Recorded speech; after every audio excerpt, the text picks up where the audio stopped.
Hi, this is the Business Guy. Today we're going to put together a sample asset protection strategy for an imaginary client. Now this particular client is from California, has a home worth $1.7 million free and clear. They have 4 rental properties worth $600,000 each. Each property has a $200,000 mortgage. They have $2.4 million in a stock market portfolio and $150,000 in liquid cash. Now what happened here is this client has a 500 series Mercedes sedan.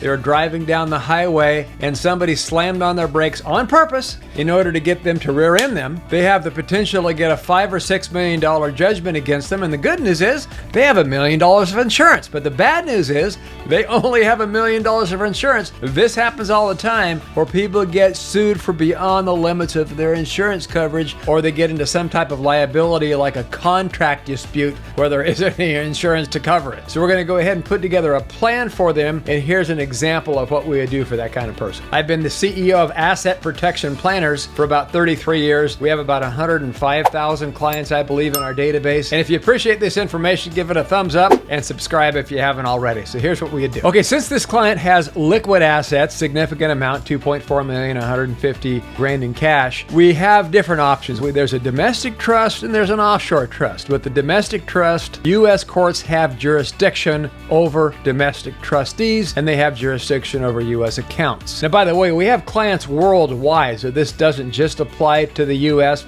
but in this example, this is a U.S. client. What we have found with domestic trusts is that domestic judges penetrate them left and right. So in order to have the strongest asset protection, we need to set up the trust in a jurisdiction where U.S. courts can't reach in and grab the money, because believe me, they will. So for this hypothetical individual, we're going to set up a Cook Islands Trust. So here we have the Cook Islands Trust. Inside the trust, we have an LLC. We set that up in Nevis or the Cook Islands. More recently, we've been setting up these LLCs inside the trust in the Cook Islands because it's a lot easier to operate when you have the trust and the LLC in the same jurisdiction. So in this case, you are the manager of the LLC that's inside the trust. You're the initial signatory on the bank account. You can log in and see your account online. You can trade stock. And then sitting on the side here, we have our Cook Islands law firm / trustee that is the trustee of your trust. We've had a relationship with them for about 28 years, and we've set up thousands of trusts. In fact, we've set up more Cook Islands trusts than anyone in the world. So how does this work? You take your stock market portfolio and you put it into a stock brokerage account inside of your LLC. Again, the LLC is owned 100% by your Cook Islands Trust. You can go online and do your stock trading, and you don't even have to sell your stock. You just do a broker-to-broker transfer. How do you do that? Well, you just fill out a form, and pretty soon if you have Apple stock sitting in JP Morgan Chase, you'll wake up one day and you'll see your Apple stock in your international brokerage firm that you can log in online and do your trades. Now, we'll often set up the account in Switzerland or in the Cook Islands itself. Switzerland has some of the strongest, safest banks in the world, and they have some of the best money managers in the world, so you can have a managed account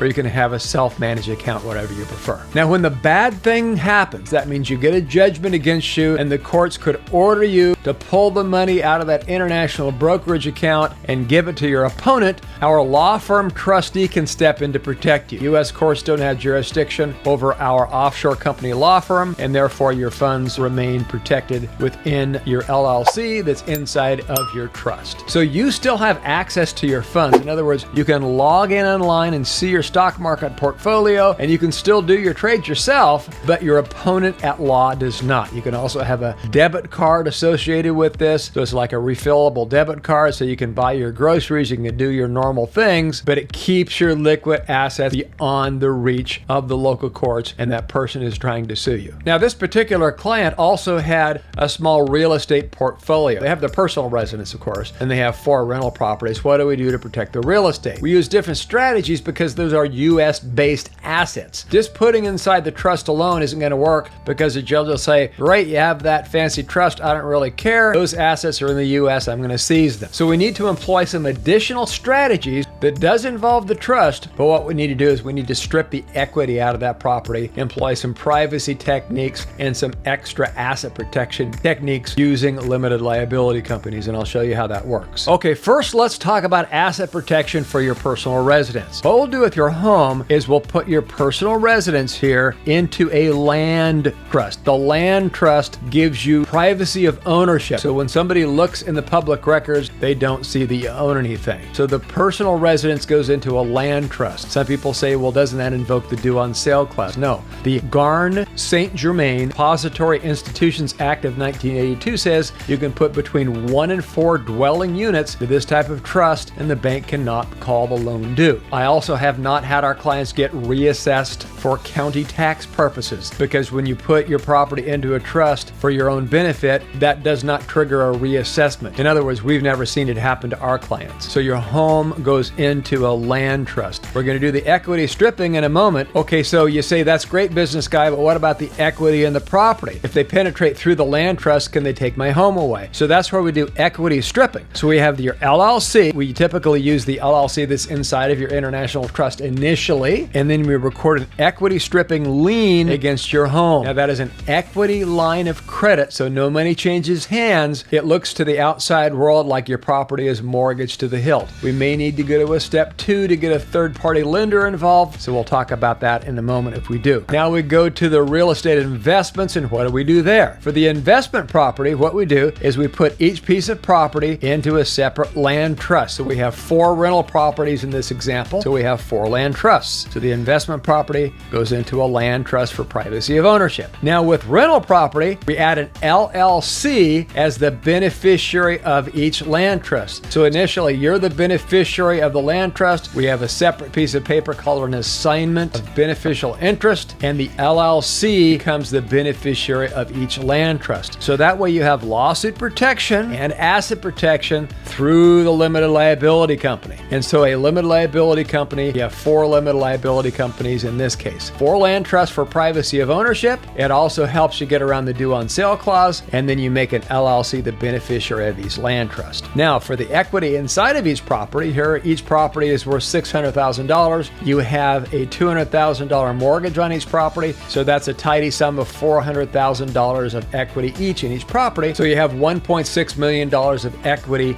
in these 4 properties. So what we do there is we take that LLC again. We typically take the LLC that's inside of your offshore trust, and we record an equity stripping line of credit against each house. So what that does is that strips the equity out. Again, somebody looks from the public record and it looks like your property is mortgaged to the hilt. Now again, this is an equity line of credit. No money's changing hands. If we need to later get a third-party lender involved, we will, which we'll talk about here. Okay, so here's kind of a total illustration of the real estate portfolio. So you have each property here in its own individual land trust. These are the rental properties here. You have the personal residence in a land trust. Notice we don't include an LLC with the personal residence, because that could invoke the due on sale clause. It could cause some tax complications. It could make you lose your ability to sell the home and not pay taxes on a certain amount of the equity in the property. So we don't want to kill the tax benefits and throw the baby out with the bathwater. So that's the reason why we don't involve an LLC with the personal residence. We do with the rental property. We make an LLC the beneficiary of each land trust, because we don't have that home ownership category, which is in a different tax bucket than rental property. Now we have a heck of a lot of equity here. This property is worth $1.7 million, and it's paid off. It's free and clear. And these properties have $400,000 of equity each. So we take that LLC like we talked about, and we record equity stripping liens. So I have 1, 2, 3, 4, 5 liens, 5 separate liens against these 5 properties, and that includes your personal residence. Again, these are 5 mortgages or deeds of trust, depending on the state, associated with an equity line of credit promissory note. So what happens if this goes to court, and it goes all the way to court, and you get a judgment, and somebody says, well, what about these liens? Are they real? Where's the money? At that point, you'll call us and have our third-party lender step in. The third-party lender purchase each of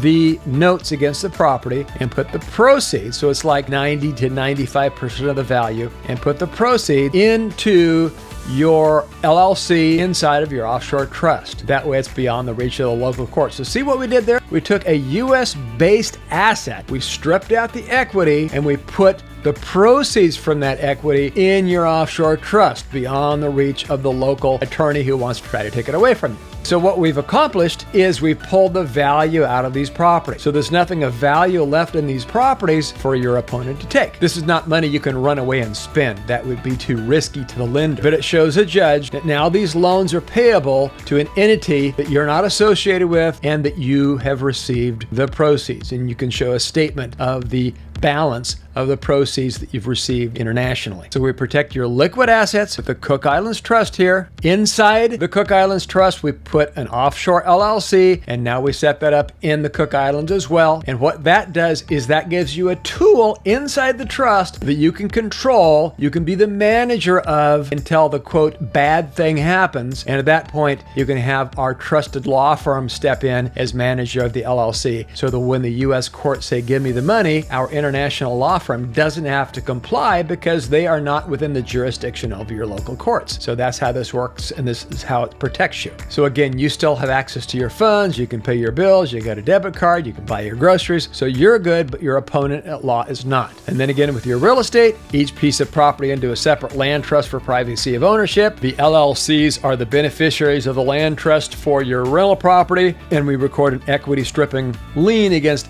every piece of real estate that can be, if needed, sold to a third-party lender, and you just pay a small interest rate, and you're actually paid a certain amount of interest on your proceeds. The spread there is between 1 and 1.5%. Okay, Google, what is 1.7 million plus 1.6 million plus 2.5 million? So what we've done here is we've taken a $500,000 judgment against about $6 million of assets, and we've made this person virtually bulletproof. The opponent thinks this guy is like shooting geese in a pond, and we've locked everything up so there's nothing attractive, there's nothing the opponent can take, and that's an example of an asset protection plan. Now, if somebody has a lower net worth than that, there are other strategies we can employ with, say, Wyoming LLCs, possibly Bahamian trusts that can step up to a Cook Islands trust later if necessary. So there's different strategies for different levels of wealth. And so if you want to know more, you can visit our website at assetprotectionplanners.com and follow my channel or subscribe. And if you do have lawsuit concerns, feel free to reach out. You can speak to one of our in-house attorneys or consultants that might be able to set up an asset protection plan that's suited to your particular needs. So thanks for watching, and we'll see you in the next video. This is The Business Guy.